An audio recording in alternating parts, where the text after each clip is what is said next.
Alors, j'ai monté le deuxième. Le deuxième, ça a été tout seul. J'ai pas eu de problème d'alignement. Bon, là, je suis un peu plus vers la gauche que vers la droite au niveau de la caméra, donc ils ont pas l'air centrés, mais à la base, ils le sont. Pour les trous et tout, ça a été tout de suite. En fait, j'en ai trouvé deux qui sont en fait un peu en opposé, donc du coup, ça l'équilibre bien.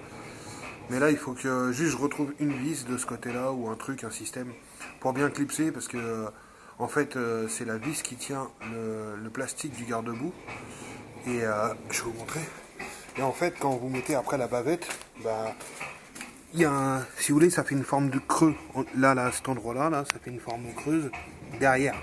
Et la vis, elle passe, pas de problème, elle se visse. Mais quand vous venez mettre la bavette, bah du coup la forme creuse elle est comblée, ça vous fait plus de longueur et vous n'avez pas assez de filetage pour mordre avec la vis. Donc du coup il faudrait que je trouve une vis plus longue et j'arrive pas à trouver avec le bon filetage là. Donc j'en ai mis une qui accroche à peu près mais ça me plaît pas.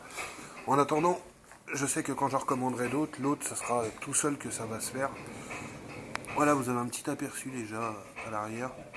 Peut-être retirer un peu celui de droite, si je sais pas. Voilà, et donc là à l'arrière elle est sur un morteau d'origine, donc c'est pour ça qu'elle est en mode 4x4, et à l'avant elle est en combiné fileté. C'est pour ça que j'attendais de l'avoir remonté pour, donc avec les OZ et tout, de l'avoir remonté pour mettre les bavettes, sinon ça toucherait par terre. Je sais pas si vous voyez la différence, combiné fileté, ils sont pas réglés, le pire c'est qu'ils sont réglés, je crois. Attendez. Il y a encore du filetage. Et ils sont réglés. Il y a encore de la marge et voilà, c'est aussi bas que ça, donc ça va pas. Donc je repousse aux Z parce que le rallye c'est aux Z. Hein.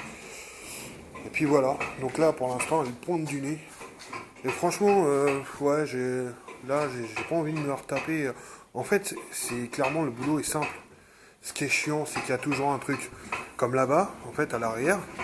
Ça prend 5 minutes normalement d'enlever la morteau là-dessus. Sauf que bah, on sait pas pourquoi, les coupelles sont neuves, hein, mais c'est des Monroe que j'avais pris sur Oscaro, la seule fois que j'achète sur Oscaro. Hein. Et en fait, la vis de la coupelle, elle s'est délogée. Et du coup, bah, ça tournait dans le vide. Et il a fallu que je passe la main en dessous. En fait, ce que j'ai fait, c'est, heureusement, c'est des combinés et pas des amortos normaux. Ce qui m'a permis, bah, après j'aurais pu m'arranger, mais ce qui m'a permis de désolidariser le combiné de la coupelle. La coupelle est restée sur la voiture, sur la tourelle. Et de là, après, j'ai enlevé la dernière vis. Mais ça m'a pris 4 heures, enfin non, pas 4 heures, mais ça m'a pris 10 piges pour un truc tout con, en fait. Et c'est toujours ça. Bon, en tout cas, voilà le rendu.